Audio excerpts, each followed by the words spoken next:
Hello बच्चों, जय श्री कृष्णा, राधे राधे। कैसे हो आप सब? उम्मीद करता हूँ मकर संक्रांति आपका अच्छा बीता होगा, आप सबों का अच्छा बीता होगा। तो चलिए फिर से आपके सामने प्रस्तुत है हमारी पाठशाला की तरफ से एक न्यू टॉपिक को लेकर के। बच्चों, आज मैं आपको बताने वाला हूँ 12 most important question from bio, जो सीबीएसई के लिए बहुत ही इंपॉर्टेंट होने वाला है। सीबीएसई के अलावा ये स्टेट बोर्ड्स के लिए भी बहुत ही इंपॉर्टेंट होने वाला है। आप अगर ये 12 क्वेश्चंस कर लेते हो तो ये आपके लिए ना केवल आपके बोर्ड एग्जाम्स में बल्कि आपके बोर्ड एग्जाम्स का स्कोर बढ़ाएगा, बल्कि आपके नॉलेज को भी बूस्ट करेगा। तो चलिए चलते हैं हम लोग 12 क्वेश्चंस, इंपॉर्टेंट क्वेश्चंस के बारे में। चलिए आगे बढ़ते हैं। आइए तो बच्चों, जैसा कि मैंने यहाँ पे कुछ क्वेश्चंस को पहले से ही लिख करके रखा हुआ है। These are the 4। पहले हम लोग 5 क्वेश्चंस के बारे में जानेंगे और अब नेक्स्ट हम लोग उसके आगे का क्वेश्चंस के बारे में देखेंगे। चलिए तो सबसे पहले आप लोग अपने अपने कॉपी और पेन निकाल करके बैठिए, क्योंकि ये क्वेश्चंस आपके लिए बहुत इंपॉर्टेंट होने वाला है। ध्यान से सुनिएगा, इस क्वेश्चन को मिस मत कीजिएगा, टॉपिक को मिस मत कीजिए अपने वीडियो की तरफ। और आगे बढ़ते हैं। Question number 1। क्वेश्चन नंबर 1 क्या है? Draw a diagram of human excretory system and label renal artery and urethra. State in brief the function of renal artery, kidney, ureter and urinary bladder. बच्चों, ये क्वेश्चन आपके लिए बहुत ही important होने वाला है। इसको आप फटाक से नोट कर लीजिएगा, क्योंकि ये क्वेश्चन प्रीवियस ईयर में पूछा हुआ क्वेश्चन और मोस्ट रिपीटेड क्वेश्चन है, बार बार एग्जाम में पूछा जाता है इससे रिलेटेड। चलिए अगला क्वेश्चन हम लोग आगे की ओर बढ़ते हैं। Question number 2, explain the process of nutrition in amoeba. बच्चों, ये 2 मार्क्स का क्वेश्चन आता है, कभी कभी ये 3 मार्क्स में भी पूछ देता है, लेकिन बहुत ही इंपॉर्टेंट क्वेश्चन है।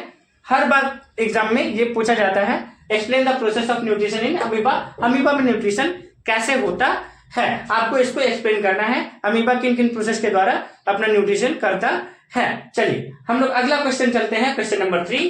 क्वेश्चन नंबर 3 आपका क्या बोल रहा है बच्चों?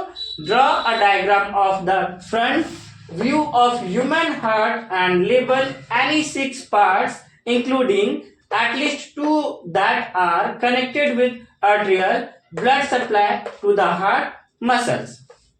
बच्चों, क्वेश्चन का मतलब सबसे पहले देखिए बच्चों, जब भी आप एग्जाम दे रहे हो, कोई भी एग्जाम हो, तो क्वेश्चन को आपको गहराई से पढ़ना होता है। जब तक आप क्वेश्चन समझ नहीं पाओगे, आप क्वेश्चन का आंसर सही से नहीं कर पाओगे। तो सबसे पहले आपको क्वेश्चन को अच्छे से पढ़ना है, कम से कम 2 बार क्वेश्चन जरूर रीड करें और उसको अच्छे से समझिए, उसके बाद ही आप लोग आंसर कीजिए। तो क्या करना है इसमें, इस क्वेश्चन पे नंबर 3 में आपको ह्यूमन हार्ट का डायग्राम बनाना है और उसमें आपको 6 पार्ट्स को इंक्लूड करना है, 6 पार्ट्स को लेबल करना है, और आपके जो आर्टेरियल बॉडी सप्लाई होते हैं उसके वो कैसे कनेक्टेड होते हैं बॉडी से, ठीक है, मसल्स के साथ, उसके बारे में आपको एक्सप्लेन करना है।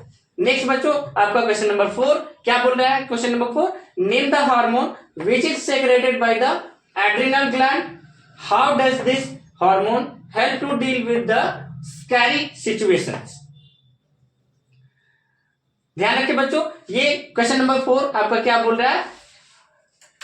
आपके बॉडी में उस हार्मोन का नाम बताना है जो एड्रेनलिन ग्लैंड के जरिए सेक्रेट किया जाता है, और ये हार्मोन कैसे स्कैरी सिचुएशन से डील करने में हेल्प करते हैं। आपको पता होगा बच्चों कि एड्रेनलिन हार्मोन क्या, एड्रेनलिन ग्लैंड क्या होता है, उसमें कौन कौन सा हार्मोन को सेक्रेट किया जाता है।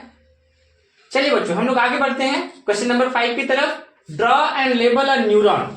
न्यूरॉन के बारे में आप लोगों ने पढ़ा होगा बच्चों। ये आपका chapter control and coordination chapter से है, जो कि बहुत ही इंपॉर्टेंट क्वेश्चन है। न्यूरॉन का डायग्राम बनाना है और उसको लेबल करना है, न्यूरॉन में क्या क्या पार्ट्स होते हैं। उसके बाद आपको ये भी एक्सप्लेन करना है, explain how it carries messages, यानी कि मैसेज को कैसे कैरी करता है आपका रिसेप्टर से और ब्रेन तक पहुंचाता है। तो बच्चों, अगर आपने क्वेश्चन नोट कर लिया तो अच्छी बात है, और अगर नहीं नोट किया तो मैं एक कुछ देर के लिए पीछे हट जाता हूं, आप स्क्रीनशॉट ले लीजिए और फिर बढ़ेंगे हम लोग आगे नेक्स्ट क्वेश्चंस की तरफ। चलिए बच्चों, हम लोग आगे बढ़ते हैं क्वेश्चन नंबर 6 की तरफ, है ना। तो क्वेश्चन नंबर 6 हमारा क्या है? Give the functions of the following plant hormones, auxins, gibberellins, cytokinins, abscisic acid and ethylene. These are the 5 types of plants hormones. Right the functions of these hormones. बच्चों, आप जानते हो ये सारे हार्मोन्स के क्या फंक्शंस होते हैं? अगर आपने पढ़ा है तो बहुत अच्छी बात है। आगे बढ़ते हैं हम लोग क्वेश्चन नंबर 7 की तरफ।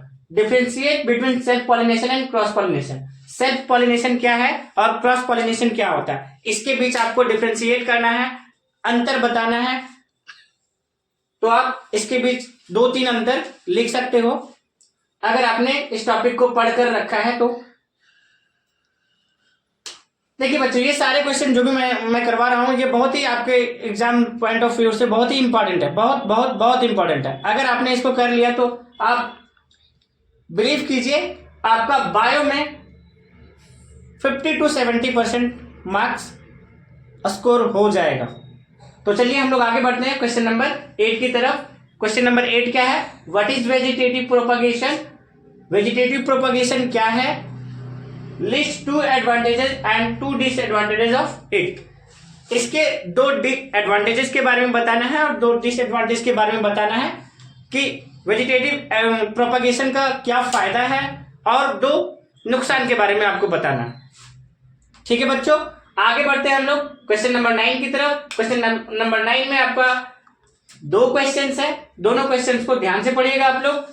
Question number A, draw a sectional view of human female reproductive system and label the part where egg develop, fertilisation takes place and fertilise egg get implanted. आपको क्या करना है? फीमेल रिप्रोडक्टिव सिस्टम का एक label diagram बनाना है जहां पे egg develop होता है, फर्टिलाइजेशन होता है और फर्टिलाइज्ड एग इम्प्लांटेड होता है। ठीक है बच्चों, दूसरा क्वेश्चन क्या है 9 का? तो describe in brief the changes the uterus undergoes. जब यूटेरस में क्या क्या चेंजेस होता है, जब यूटेरस में जायगोट रिसीव होता है या जायगोट नहीं फॉर्म होता है, तो उस दौरान यूटेरस में क्या क्या चेंजेस होता है फीमेल रिप्रोडक्टिव पार्ट में, तो वो आपको एक्सप्लेन करना है। आप इसका एक बार स्क्रीनशॉट ले लीजिए, ये आपके लिए बहुत ही इंपॉर्टेंट क्वेश्चन है। तो चलिए बच्चों हम लोग आगे बढ़ते हैं। वीडियो देखने से पहले मैं ये बोलना चाहूंगा कि अगर आप मेरे चैनल पे नए हैं तो प्लीज वीडियो को लाइक और सब्सक्राइब जरूर कर दीजिएगा। चलिए हम लोग आगे बढ़ते हैं क्वेश्चन नंबर 10 की तरफ। और 10 क्वेश्चन क्या कह रहा है बच्चों हमारा? क्वेश्चन नंबर 10 बोल रहा है how do Mendel's experiment show that. बच्चों आपने मेंडल्स के एक्सपेरिमेंट बारे में पढ़ा होगा। मेंडल्स ने कैसे पी प्लांट्स का यूज करके ट्रेड्स के बारे में बताया था कि लॉ ऑफ इनहेरिटेंस ट्रेड्स के बारे में दिया था। तो उससे रिलेटेड ये क्वेश्चन है, how do Mendel's experiment show that traits में भी डोमिनेंट और रिसेसिव। कैसे ट्रेड्स डोमिनेंट और रिसेसिव हो सकते हैं। और दूसरा, inheritance of 2 traits is independent of each other. जो 2 ट्रेड्स इनहेरिटेंस होते हैं वो कैसे एक दूसरे पे इंडिपेंडेंट होते हैं, इन चीजों को आपको मेंडल्स एक्सपेरिमेंट के द्वारा एक्सप्लेन करना है। ठीक है बच्चों आगे बढ़ते हैं क्वेश्चन नंबर 11 की तरफ। 11 क्या होता है?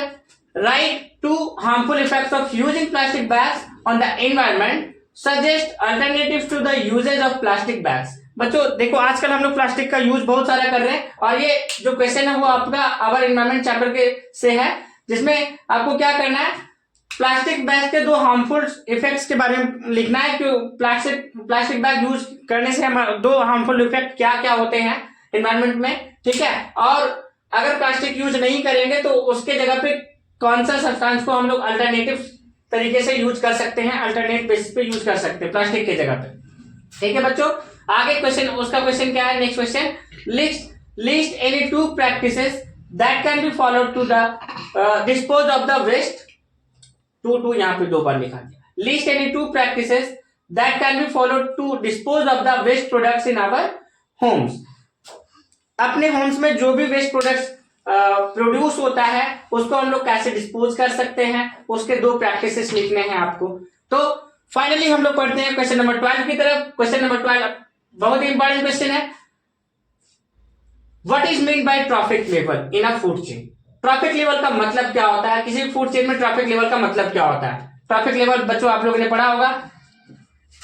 Construct terrestrial food chain with trophic levels. Terrestrial food chain आपको ट्रॉफिक लेवल में बनाने हैं। तो और इसमें और दूसरा क्वेश्चन क्या बोल रहा था? Energy flow in a food chain is unidirectional. Food chain में जो एनर्जी का फ्लो होता है बच्चों वो यूनिडायरेक्शनल होता है। तो यूनिडायरेक्शनल होता है तो क्यों होता है, इसके बारे में आपको एक्सप्लेन करना है। बच्चों उम्मीद करता हूं आपको ये वीडियो अच्छा लगा हो। आप इस वीडियो को शेयर एंड सब्सक्राइब जरूर करें, क्योंकि अगला टॉपिक जो हमारा होने वाला है वो फिजिक्स और केमिस्ट्री को लेकर के होने वाला है, जिसमें मैं 20 क्वेश्चंस फिजिक्स और केमिस्ट्री से इंपॉर्टेंट क्वेश्चंस कराऊंगा।